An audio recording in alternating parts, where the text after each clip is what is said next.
அனைவருக்கும் வணக்கம். முந்தானேத்து தான் சொல்லியிருந்தோம் சாயந்தர வீடியோல. அண்ணே இவர் பேசுறதெல்லாம் உங்க கண்ணுக்கு தெரியல அண்ணே, என்ன ஏதுன்னு பாருங்கண்ணேன்னு சொல்லிட்டு உடனடியா ஆக்ஷன் எடுத்த நம்மளுடைய முதல்வர் அவர்களுக்கு முதல்ல நன்றிய சொல்லிருவோம். அப்புறம் வீடியோக்குள்ள போவோம். சேனலுக்குள்ள வந்தவங்க ஸ்கிப் பண்ணாம பாருங்க. நெறைய விஷயங்கள் நடந்திருக்கு. இந்த மார்த்தாண்டம் எம்எல்ஏ கைது பண்ணப்பட்டிருக்கிறது. இதுக்கப்புறம் நெறைய விஷயங்கள் திமுகக்குள்ள நடக்க போறதா இருக்கு. காவல்துறையினர் அடுத்த இன்னொரு எம்எல்ஏவை கைது பண்றதுக்கு போயிட்டு இருக்காங்க.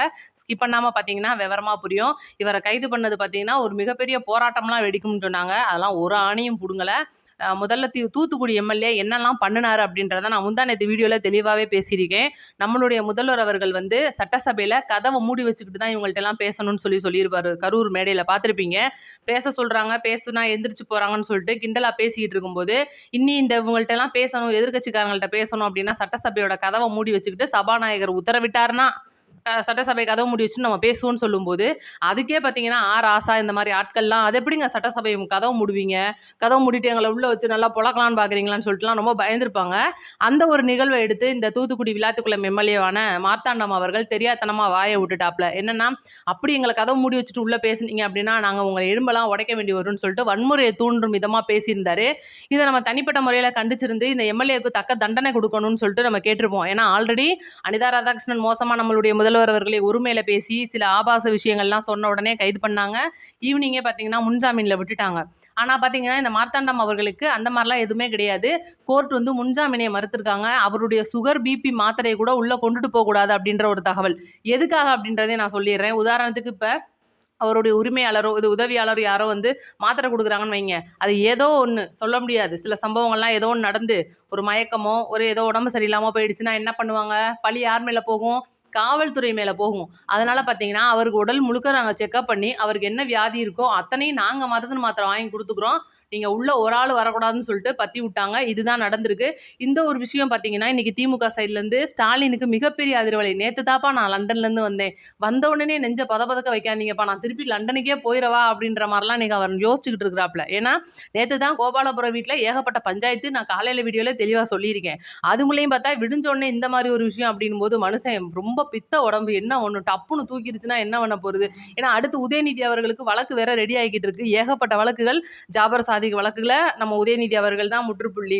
குதிரைப்பேர வழக்குல முதல்வர் முன்னாள் துணை முதல்வர் உதயநிதி தான் முற்றுப்புள்ளி. இந்த மாதிரி ஏகப்பட்ட விஷயங்கள்ல அவரும் இன்னைக்கு மாட்டிட்டு இருக்கிறாப்ல. இந்த ஒரு விஷயத்துல இப்ப பாத்தீங்கன்னா கனிமொழி அக்கா பசங்கன்னு ஒரு வலைப்பதிவு ஒண்ணு போட்டிருக்காங்க. என்னன்னா, இது அராஜகத்தின் உச்சம், இது ஆணவத்தின் உச்சம் அப்படின்ற மாதிரிலாம் சில விஷயங்கள் பேசியிருப்பாங்க. அமைச்சர் கீதா ஜீவன் முன்னாள் அமைச்சர் தூத்துக்குடியில் இருக்காங்க. அவங்களும் பார்த்தீங்கன்னா இது எப்படிங்க கைது பண்ணலாம் நீங்கள், அவர் சும்மா எலும்பத்தனங்க உடைப்பேன்னு சொன்னார், என்ன நிஜமாலேவா உடச்சிட்டாரு அப்படின்ற மாதிரிலாம் கேட்டிருக்காங்க. அக்காவுக்கும் அடுத்து ரெடி ஆகிட்டு இருக்கு. அடுத்து பார்த்தீங்கன்னா இன்னொரு ஆளுன்னு சொன்னேன் பார்த்தீங்களா, அது யாருன்னா வேற யாரும் கிடையாது, நம்ம அனிதா ராதாகிருஷ்ணன் தான். ஏன்னா இதே போல் முந்தானேத்து ஒரு மேடையில் இதே தூத்துக்குடியில், ஏன்னா இவங்கெல்லாம் பார்த்தீங்கன்னா ஒரு குரூப்பு, எங்கே நம்ம ஸ்டாலின் அவர்கள் 200 சேர்த்து தந்துட மாட்டாரான்னு சொல்லிட்டு இன்றைக்கி நம்மளுடைய முதல்வர் அவர்களே ரொம்ப வசப்பாடிக்கிட்டு திரியிறதில்ல அனிதா ராதாகிருஷ்ணன் 1ஆம் நம்பர். இதில் வேற உள்ளே போயிட்டு வந்ததுக்கப்புறம் இன்னே தாவே காலையெல்லாம் சேர சொன்னாங்க, நான் சேர மாட்டேன்னு சொல்லிட்டேன்ல அப்படின்னு சொல்லிட்டு வெளியில் வந்து பேட்டிலாம் கொடுத்தாப்புல. கடைசியில் பார்த்தா, ஐயா நான் இந்த மாதிரிலாம் எதுவும் பண்ணலை, நான் ஸ்டாலினை கை கழுவிட்டு வந்துடுறேன், நான் வேணா டிவிக்கில் சேர்ந்துடுறேன், என்னை வெளியே விட்டுருங்கன்னு சொல்லி கெஞ்சினதே இவர் தான் அப்படின்ற மாதிரிலாம் சொன்னாங்க. ரைட்டு. இப்போ முக்கியமான விஷயத்துக்கு வருவோம். இப்போ பார்த்தீங்கன்னா நம்மளுடைய சபரிவர்மன் சொல்லிட்டு ஒருத்தர் மாற்றுத்திறனாளி கன்னியாகுமரியில் கைது பண்ணிட்டு போயிட்டு விசாரணை கைதி இறந்ததா நீங்கள்லாம் பார்த்துருப்பீங்கல்ல. அதில் மிகப்பெரிய ஒரு விஷயம் வெளியில் வந்திருக்கு. என்ன அப்படின்னா, இந்த சபரிவர்மன் அவர்கள் சக கைதியால் தான் வந்து தாக்கப்பட்டு உயிரிழந்தார்னு சொல்லும்போது யாருமே நம்பலை. ஏன்னா திமுக காலகட்டங்களில் தம்பி அஜித்குமார் வழக்கு எடுத்துக்குவோம், சாத்தான்குளம் அவங்க 2 அப்பா பையனோட வழக்கு எடுத்துக்குவோம், எல்லா பேருமே பார்த்தீங்கன்னா காவல்துறையால் தாக்கப்பட்டு உயிரிழந்தவங்க. ஆனால் சபரிவர்மன் விஷயத்தில் அந்த மாதிரி தான் இருக்கும்னு எல்லாருமே எதிர்பார்த்துருப்பாங்க. விஷயமும் அந்த மாதிரி தான் ரொம்ப சீரியஸாக போயிட்டு இருந்துச்சு. கடைசியில் பார்த்தீங்கன்னா சிசிடிவி காட்சிகள் ஒன்று வெளியில் வந்திருக்கு. அந்த சக கைதிகள் வந்து அடித்து தான் மல்லு கட்டி தான் வந்து இறந்து போயிருக்காரு அப்படின்ற ஒரு காட்சியை போட்டதுக்கப்புறம் எல்லாருமே வாயடைச்சு போயிட்டாங்க. இதுக்கு முன்னாடி பார்த்தீங்கன்னா திமுக இந்த சபரிவர்மன் அவர்களுக்காக ஒரு போராட்டம் ஒன்று நடத்தியிருப்பாங்க. என்னன்னா, இந்த காவல்துறையோட அராஜகம் தாங்க முடியல அப்படின்ற மாதிரிலாம். இது முழுக்க வந்து போராட்டமே வந்து எதுக்குப்பா இந்த தேவையில்லாத ஆணை அப்படின்னு கேட்குற மாதிரி தான் இருந்துச்சு.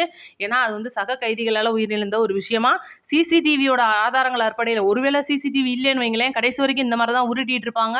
என்னடாது நம்ம தமிழக வெற்றிக்கழக ஆட்சியிலையும் வந்து ஒரு தேவையில்லாத ஒரு லாக்அப் டெத் நடந்துருச்சுன்னு சொல்லிட்டு நம்மளும் ரொம்ப வருத்தப்பட்டிருப்போம். கடைசியில் பார்த்தீங்கன்னா உண்மை வெளியில் வந்து உங்கள் வாயெல்லாம் அடைக்க வச்சிருச்சு. இப்போ அடுத்து பார்த்தீங்கன்னா நம்மளுடைய காவல்துறை சிறப்பான முடிவு எடுத்திருக்காங்க. இந்த ஒரு மார்க்கண்டேயன் அவர்களுக்கு முன் ஜாமீன் கிடையாது, பின் ஜாமீன் கிடையாது, சைடு ஜாமீன் கிடையாது, எந்த ஜாமீனும் கிடையாது. ஸ்ட்ரைட்டாக வந்து ஜெயிலுக்குள்ளே தான். ஒருவேளை அவர் வந்து நாளை பின்னா வந்து வேணால் அப்ளை பண்ணலாம். ஏன்னா முதல் முன் ஜாமீன் வந்து ரத்து செய்யப்பட்டுருச்சு. இனி அடுத்து அவர்களுடைய வழக்கு நகர்வு பார்த்தீங்கன்னா 3 பிரிவின் கீழ் வழக்கு போட்டிருக்காங்க. ஏன்னா எலும்பு உடைக்கிறது அப்படின்றது சாதாரண விஷயம் கிடையாது. ஒரு முதல்வர் அவர்களை ரொம்ப மிரட்டும் தோணியில் கொலை மிரட்டல் விடுக்கிறதுனால முதல் வழக்கு, வெறுப்புணர்வை தூண்டுற மாதிரி பேசுறது அப்படின்றது 2வது வழக்கு, இந்த கட்சிக்கும் அந்த கட்சிக்கும் பஞ்சாயத்து மூட்டுற மாதிரி வன்முறையை தூண்டுற மாதிரி பேசுறது 3வது வழக்கு. இந்த 3 பிரிவுகளின் கீழ் வழக்கு போட்டிருக்காங்க அப்படின்றனால ஒவ்வொரு வழக்குக்கும் தனிப்பட்ட முறையில் முன்ஜாமீன் அப்படின்றது ரொம்பவே அவசியம். இந்த மார்க்கண்டேயன் அவர்களை பொறுத்த வரைக்கும் முதல்ல காவல்துறை போனதுக்கப்புறம் ரொம்ப கெத்தாக பேசியிருக்காப்புல. ஸ்பீக்கர் அனுமதி கொடுத்துட்டாரா, சபாநாயகரை என்னை கைது பண்ணுறதுக்கு சொல்லிட்டாரா, முதல்ல அங்கே போய் கேட்டு வாங்கன்னு சொல்லிட்டு காவல்துறையிட்ட ரொம்ப எகத்தாளமாக பேசியிருக்காரு. கடைசியில் காவல்துறை இந்தாங்க பேப்பரு, அதெல்லாம் அப்போவே நாங்கள் கையெழுத்து வாங்கிட்டோம், நேற்று நைட்டே உங்களுக்கு எல்லாம் வேலையை முடிஞ்சு பைசல் பண்ணிட்டோம், நீங்கள் வண்டியில் வந்து ஏறுறதா மிச்சம் அப்படின்ற மாதிரி. அதே போல் அனிதா ராதாகிருஷ்ணன் மாதிரி என் வண்டியில் வர்றேன் அப்படின்போது, இல்லைங்கய்யா நீங்கள் சும்மா விசிட்டிங்லாம் வரல, நாங்கள் உங்களை கைது பண்ணியிருக்கோம், எங்கள் வண்டியில் தான் நீங்கள் வரணும்னு சொல்லிட்டு வண்டிக்குள்ளே ஏற்றணுன்னே பார்த்தீங்கன்னா இவரோட ஆதரவாளர்கள்லாம் பயங்கரமாக அப்படியே கோபமாகி அப்படியே அரசு ஒழிக, காவல்துறை ஒழிக, அப்படி இப்படின்னு சொல்லி கத்துனாங்க. நான் அப்படியே ஒரு 2 மாதம் பேக்கில் போனீங்கன்னா இந்த திமுக பண்ண அவ்வளோ அராஜகமும் இன்றைக்கி கண்ணுக்கு முன்னாடி வரும். எல்லா பேரும் இன்றைக்கி கோமாவில் இருந்தாங்களா அப்படின்னு தெரில. இன்னைக்கு ஒரு தனி மனிதனுக்கு ஒன்று நடந்துச்சு அப்படின்னா கண்டிப்பாக நம்மளுடைய முதல்வர் அவர்கள் வந்து கேட்பாரு. அப்படின்றத விட முதல்வருக்கே இந்த மாதிரி ஒரு சம்பவம் நடந்துச்சுன்னா சும்மாவா விட்டுரும் காவல்துறை அப்படின்றத சொல்லணும். அடுத்த லிஸ்ட்டில் நிறையா பேர் இருக்காங்க. இன்னி திமுகவினருக்கு எல்லாருமே கேட்டாப்புல ஒவ்வொருத்தரும் எனக்கா கைது பண்ணுறாங்க, வெளியில் வர்றாங்க, நீதிபதி வந்து முன்ஜாமீன் கொடுத்துட்றாரு அப்படின்னு சொல்லிட்டு ரொம்ப வருத்தப்பட்டிருப்பீங்க. இன்னி நம்மளுடைய தமிழக அரசு வழக்கறிஞர் எந்த ஒரு காரணத்தை கொண்டும் விட்டு கொடுக்குற மாதிரி இல்லை. முழுக்க முழுக்க அவங்க மேலே இருக்கிற அனைத்து முன்னாடி வழக்குகளும் சரி, குற்ற வழக்குகளும் சரி தோண்டி எடுக்கப்பட்டு இன்றைக்கி அவங்கள ஜெயிலில் அடைக்கிறது தான் முக்கியமான வேலை அப்படின்றதுல மும்பரமாக இறங்கியிருக்காங்க. எல்லாருமே முக்கியமாக ஆவலாக எதிர்பார்த்துக்கிட்டு இருந்தால் அந்த பழனி வழக்கோட முடிவு வந்துருச்சு. சிபிசிஐடியோடைய மொத்த ஒரு விசாரணை அடிப்படையில் இன்றைக்கி நம்மளுடைய முதல்வர்களுடைய டேபிளில் இன்றைக்கி மிகப்பெரிய விசாரணை ஒன்று நடக்கிறதா இருக்குது. அமைச்சர் ரமேஷ் அவர்களை நேரில் ஆஜராக சொல்லியிருக்காரு நம்மளுடைய முதல்வர் அவர்கள். இன்றைக்கி ஒரு ரகசிய மீட்டிங் மாதிரி இது நடக்க போது. அமைச்சர் சரத்குமார், அமைச்சர் ரமேஷ் அவர்கள் மற்றும் அமைச்சர் கீர்த்தனா அவர்கள், இவங்களுக்கு 3 பேருக்கும் வந்து சில டோஸ்கள் கொடுக்கப்படும் அப்படின்னு எதிர்பார்க்கப்படுது. ஏன் அப்படின்றத நான் சொல்லிடுறேன். அதுக்காக அவங்க மேலே தப்பு இருக்கா அப்படின்னு கேட்டிங்கன்னா கிடையாது. அமைச்சர் ரமேஷ் அவர்கள் மேடையில் நேற்று தாம்பரத்தில் ஒரு முக்கியமான விஷயம் பேசியிருப்பார். உங்களுக்குலாம் தெரியும்னு நினைக்கிறேன். என்னதான் நம்மளுடைய அரசு, எம்எல்ஏக்கள், அமைச்சர்கள் நம்மளுடைய தமிழக வெற்றி கழகத்தை சேர்ந்தவங்க மக்களுக்கு நல்லது செய்யணும்னு நினைச்சாலும் இந்த உள்ளாட்சித்துறையில் இருக்கிற மேயர் பிரியா மாதிரியான ஆட்களால் இது செய்ய முடியலன்னு சொல்லி தனிப்பட்ட முறையில் சொல்லியிருப்பாரு. இது உண்மைதான், இது வந்து தப்பெல்லாம் கிடையாது. மேயர் பிரியா மக்களுக்கு நல்லது செய்கிறத தடுக்கிறாங்க, ரைட்டா? இது ஒரு பக்கம் இருக்க, இந்த அடிமட்டத்தில் இருக்கிறவங்கன்னு சொல்லிட்டு 2-3 தடவை அழுத்தி சொன்னது நம்ம முதல்வர் அவர்களுக்கு தப்பாக தெரிஞ்சிருக்கு அப்படின்றனால அமைச்சர் ரமேஷ் சரத் அவர்கள்.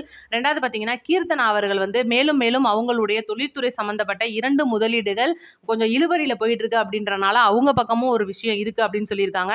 அமைச்சர் ரமேஷ் அவர்களுக்கு தான் இது வந்து மிக முக்கியமான ஒரு திருப்பு முனையாக அமைய போகுது. ஏன்னா சில விஷயங்கள்லாம் அமைச்சர் ரமேஷோடைய உறவினர்கள்னு சொன்னது, சில விஷயங்கள் மர்ம முடிச்சுக்களாகவே இருக்கிறது. இந்த பழனியை பொறுத்த வரைக்கும் சில விஷயங்கள் வெளியிலே வராமல் இருக்கிறது.